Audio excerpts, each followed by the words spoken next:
PR Connections Radio presents.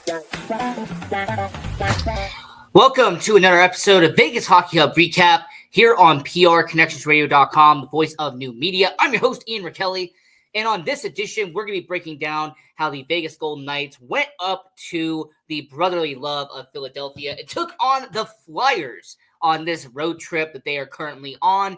This is Game 4 of a 5-game road trip that your Vegas Golden Knights have been a part of.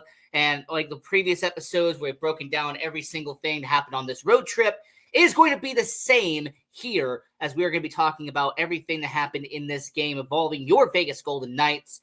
And this is Vegas Hockey Hub Recap with your host, Ian Rachiele. And this is going to be a really fun episode to talk about. And we're going to go through everything that happened in this game. And we'll do all of that in just a minute.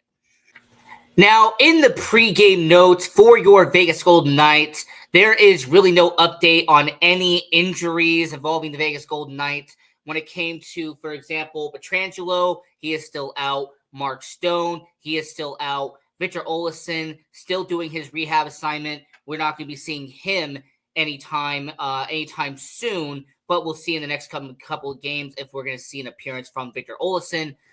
But really the only big change that happened in this game is the lineup itself, as you would have for the first time in his career after scoring his first goal with the Vegas Golden Knights, Cal Burke or Callahan Burke, whichever you want to call him. He will be on the first line tonight with Ivan Barbashev and Jack Eichel. So for a guy who about a week and a half ago was in the AHL with the Henderson Silver Knights, now being on that first line for this game against the Philadelphia Flyers. Also, welcome back Mason Morelli. Well, Mason Morelli and Robert Haig have been on the healthy scratch list, all the stuff that's happened. Now, Mason Morelli will be in this game. He will be on the fourth line for your Vegas Golden Knights. But outside of that, that was really the only major update that happened in this game in terms of the starting lineup. Ilya Samsonov, him being in net for the Vegas Golden Knights tonight against the Philadelphia Flyers. And he actually had a reasonable showing against the Philadelphia Flyers. I like what we saw from Ilya Samsonov. Now, he's had a couple of rough outings as of late. He had a reasonable, good performance in the recent game previous to this one. But after having kind of a rough stretch in the last month or so, this is actually one of the games you can kind of tip your cap and say that he made some solid saves that would help the Golden Knights get to where they were at the end of this game. But yeah, that's really the only updates in the pregame notes section that we're going to go over. Now, let's get into the game itself here on Vegas Hockey. Now, when it comes to the game itself out at the Wells Fargo Center out there in Philadelphia, one of the main takeaways that I kind of have to give credit to the Vegas Golden Knights on is their penalty kill. As after they had 3 penalties in this game, the first was a Shea Theodore tripping penalty, kind of just a sloppy play by Shea Theodore. They kill off that penalty. Then there was a holding call on Tomas Hertl. They kill off that in the second period. And then there was also a late Nicholas Waugh penalty that your Vegas Golden Knights killed off. I mean, that is really one of the notable positives you can have about this game, is that the penalty kill for your Vegas Golden Knights stepped up in a big way against the Philadelphia Flyers. 100% completion, 3-for-3 on the penalty kill for your Vegas Golden Knights. Now, a negative that you can kind of go over in the first period is the fact that your Vegas Golden Knights were down 2-0 at the end of the first period. There was a Morgan Frost first goal of the game, and then Travis Konecny with a second goal, being down 2-0 for your Vegas Golden Knights early in the first period, kind of being behind, in this game to start out. Now, the first goal, defense just really was not where it needed to be. Frost makes the connection. By the way, Morgan Frost has actually been a guy who has scored goals against the Vegas Golden Knights before. So this isn't the first time we've seen Morgan Frost beat the Vegas Golden Knights in his career. And then with the second goal, that was just simply Samsonov being in the wrong place at the wrong time. Just the way that his body was positioned and everything. So I really got to sit there and say it wasn't really the defense this time. It was more Samsonov, just the wrong positioning. But yeah, after that first period, I mean, being down 2-0, that's not what you want to see. Not what you want to see if you're the Vegas Golden Knights. And then later on, in the beginning of the second period, this would go from bad to worst as Andrade, with his goal for the Philadelphia Flyers, your Golden Knights would be down 3-0. And this game really seemed like it was dead in the water in the first 25 minutes of this game. It was not pretty for the Vegas Golden Knights to begin this game. Kind of weirdly, by the way, this is the opposite of what happened last time against Montreal, when the Vegas Golden Knights had a 5-0 lead on Montreal. Fast forward 2 days later, and the Vegas Golden Knights are down 3-0 against Philadelphia. And yeah, your Golden Knights, it just, that goal as well, that was just kind of a bang-bang type of play. I really can't sit there and overanalyze and critique, was it Samsonov's fault? Was it defense's fault? It was just more a bang-bang play. So, yeah, Vegas Golden Knights down 3-0. And then, you know what? We're going to talk about the comeback that your Vegas Golden Knights did in just a second here on Vegas Hockey Hub Recap. So when the comeback starts for your Vegas Golden Knights, being down 3-0 towards the middle of the second period, your MVP of this young season so far for the Vegas Golden Knights, Jack Eichel, he would get past, get a goal, get a shot from Ivan Barbashev, and would get right past the goaltender to make it a 3-1 game for the Vegas Golden Knights. And this first line would continue their hot streak in this game, as a few minutes later, this time it'd be in reverse. Jack Eichel would get the puck to Ivan Barbashev. Barbashev would nail it past, get in the back of the net, and just like that, in about a 5-minute span, the Golden Knights go from being down 3-0 to only being down by 1 goal and having a 3-2 game.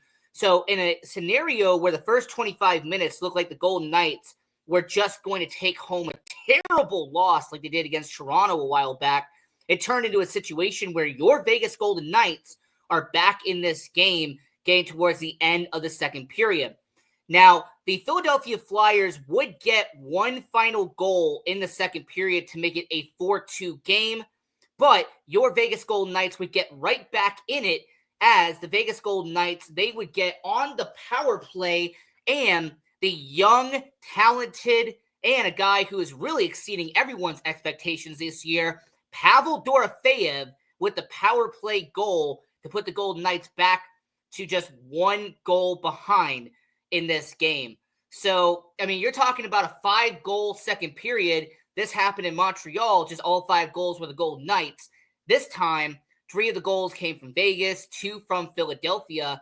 But at the end of the second period, your Vegas Golden Knights would be down 4-3. And with the final 20 minutes of play at the Wells Fargo Center. And, we're going to get into that third period in just a second here on Vegas Hockey Hub.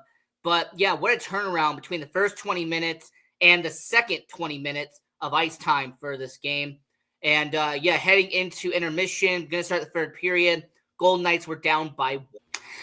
And in the final period, about halfway into the third period, with about 10 minutes left in the game, your Vegas Golden Knights bottom 6 would come in clutch for Vegas, as after multiple opportunities, you had Noah Hanifin trying to get one by. You had Alexander Holtz. He had an opportunity. It just went wide. I sounded like, that guy from Looney Tunes, way outside. But halfway in, Tanner Pearson on that fourth line, he would get it past the goaltender and tie up the game for your Vegas Golden Knights, and made it a 4-4 affair. So to go from down 3-0 and look like you are dead to being 4-4 and having a shot at winning that, I mean, not many opportunities can do that. But hey, you know what? Your Vegas Golden Knights did it, and that is what made that happen. Now, getting into overtime for your Vegas Golden Knights, and outside of a penalty on Nicholas Waugh, who I alluded to before, was killed off on the penalty kill by your Vegas Golden Knights. Jack Eichel had a chance, but it was stopped by the goalie. So, Jack Eichel did have a chance. It looked like there was an opportunity to score for Jack Eichel in overtime, but it got caught. So you had to go into a shootout for the Philadelphia Flyers Vegas Golden Knights game. And in a shootout, this is where your Vegas Golden Knights came up clutch. And by the way, shout out to NHL.com because this is my reference for the shootout. So the Vegas Golden Knights, to start this out, Samsonov makes the first save in the shootout, so it stays a 4-4 game. And then Pavel Dorofeyev, the first person on ice for your Vegas Golden Knights, who tries to go backhand, it gets saved by Philadelphia. And then the second time, Mateev Michkov for the Philadelphia Flyers, he tries to get past Samsonov, and it just hit the post, and it went wide. And then for your Vegas Golden Knights in the shootout and the game winner for Vegas, number 9, Jack Eichel. Jack Eichel pulls off a move or two, gets it past the goalie, and gets it in the back of the net.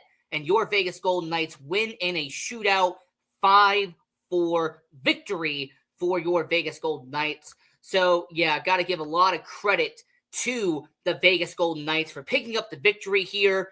And like I alluded to, this was a solid outing by Ilya Samsonov to recover from a 3-0, first 25 minutes of this game to giving up no goals in the last 30 minutes of this game. So got to give a lot of credit to Ilya Samsonov there. I also am going to say, when it comes to your Vegas Golden Knights, 30 shots on net, and Ilya Samsonov stopping 32 shots out of 36 for Ilya Samsonov. And when it comes to your Vegas Golden Knights, this is the win-loss record on the season for them. Still the best team so far in the Pacific Division. It's been really cool to see what Calgary has done, what LA has done. But overall, when it comes to this performance for the Vegas Golden Knights organization, it is really good to see how well they have done this year. And being a part of Vegas Hockey Hub Recap, talking about every single game, it is really nice to see how the Vegas Golden Knights have done in 22 games. Now, when it comes to this game for the Vegas Golden Knights, your player of the game is a guy who had 2 goals in this performance, and that is number 9, the team MVP, and that is Jack Eichel. So for Jack Eichel, this was a good game for him. Ivan Barbashev would have been an honorable mention. Ilya Samsonov would have been an honorable mention. But Jack Eichel gets your player of the game. And with the amount of player of the games that he has racked up so far, I have no doubt in my mind that when we get to the end of the season and we do our report card and we crown our team MVP, I believe Jack Eichel will probably be the team MVP. For reference, the last 2 years, in 22-23, it was Chandler Stevenson, and in 23-24, it was Logan Thompson who was crowned team MVP as we do our Vegas Hockey Hub recap shows. So, what is next for Vegas? Now, the final game of this road trip will be in Denver. It'll be at the Pepsi Center in Colorado, taking on the Avalanche. And then after that, they will be heading back, and it will be against the Winnipeg Jets, who have had arguably one of the strongest starts to the year and the best team in the NHL as of right now. So, you're really looking at what the Vegas Golden Knights are going to do and who their opponent is going to be moving forward. And it's going to be fascinating to see how they do. You're going to go up against the Utah Hockey Club at the end of the month.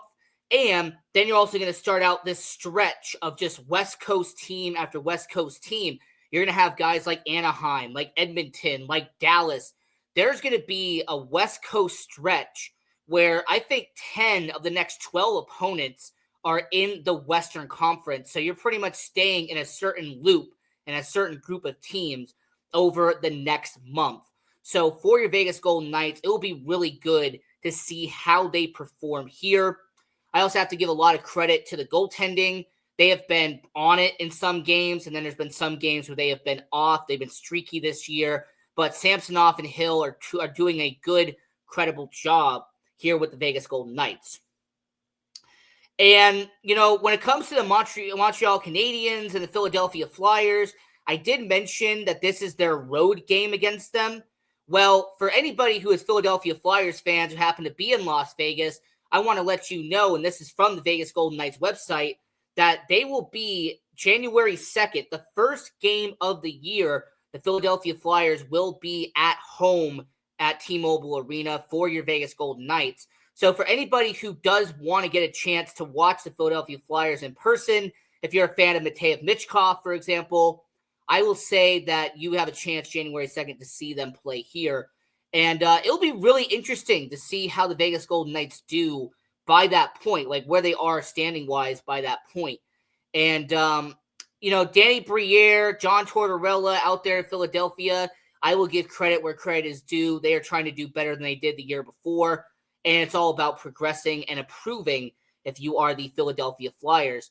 And for the Vegas Golden Knights, compared to what happened last year, I mean, they're having a similar start in terms of success. Now, when they get to the end of the year, when it comes to a potential playoffs and everything that's going on, it'll be curious to see where the Golden Knights line up compared to what last year was. Because you got to remember, last season, the Vegas Golden Knights were the last team to make it into the playoffs as the second wildcard team, and they had to face off against the best team in the West, and we saw how that went. So far, Vegas Golden Knights, top 3 seed in the Western Conference. You're seeing what Winnipeg's doing right now, and it'll be really curious to see how Vegas does at that point. Now, in terms of injuries, I do want to end on this note. I kind of wanted to get to the end of the episode by kind of addressing something. Alex Pietrangelo still being unavailable. Robert Haig had to be in the starting lineup for tonight. Zach Whitecloud, he is not there. William Karlsson, he was not here. Now, there was rumors and speculation as to why those two are not in the lineup, but since this is a journalistic type of show, I am not going to address rumors. I'm not going to address speculation.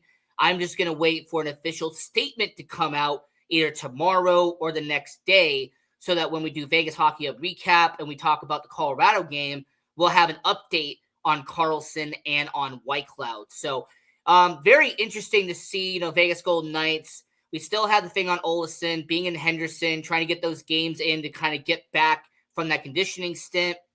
Alex Pietrangelo being unavailable with that upper body injury. Bruce Cassidy, of course, that's the NHL, very vague on what this injury could be. And then the captain, Mark Stone, with a lower body injury. He has been gone since the Edmonton Oilers game. And, we're going to have to really see what the time frame is for Mark Stone. They keep saying that he's going to eventually come back. He's eventually going to come back. We're going to have to kind of wait and see what happens there. And for that first line, Jack Eichel and Ivan Barbashev, they're doing what they need to do. I give them credit. I give them all the credit in the world for that. And Pavel Dorofeyev has been your breakout star this year. Tanner Pearson, he's done well. Keegan Kolazar, he's done well. But so far, Pavel Dorofeyev would be your breakout star. Not team MVP, because that'd be Jack Eichel at this point. But Pavel Dorofeyev has been your breakout star.